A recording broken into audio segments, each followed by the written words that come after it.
क्या प्रोटेस्ट के बाद दर्ज एफआईआर को सरकार सिर्फ एक ऑर्डर से वापस ले सकती है? रिसेंट सुप्रीम कोर्ट प्रोसीडिंग्स में स्टूडेंट प्रोटेस्टर्स की एफआईआर को लेकर यही सवाल सामने आया और कोर्ट ने कहा कि अगर केसेस क्लोज या विड्रॉ करने हैं तो इन अकॉर्डेंस विद लॉ करना होगा। तो कानून क्या कहता है? पहला, सेक्शन 193 बीएनएसएस, इसका हेडिंग है report of police officer on completion of investigation.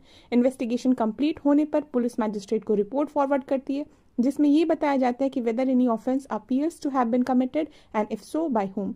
अगर सफिशिएंट मटेरियल नहीं मिलता तो उस केस में क्लोजर रिपोर्ट का रूट आता है। दूसरा, section 360 BNSS, withdrawal from prosecution. यहाँ पे वर्ड्स हैं with the consent of the court, यानी कि पब्लिक प्रोसिक्यूटर प्रोसिक्यूशन से विड्रॉ कर सकती है लेकिन कोर्ट का कंसेंट जरूरी है। चार्ज से पहले विड्रॉवल हो तो accused shall be discharge and charge के बाद अगर विड्रॉवल हो तो अक्यूज्ड शैल बी अक्विटेड। और बीएनएसएस में विक्टिम के लिए भी सेफगार्ड्स हैं। कोर्ट विड्रॉवल करने से पहले विक्टिम को an opportunity of being heard देता है, यानी नेचुरल जस्टिस के प्रिंसिपल को फॉलो करता है।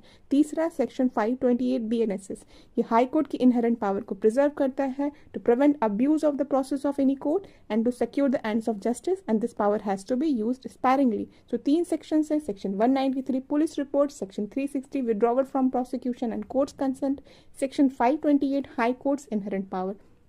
तो एफआईआर को सिंपली वापस लेना, कानून के तहत प्रोसिक्यूशन को समाप्त करना, दो अलग अलग बातें।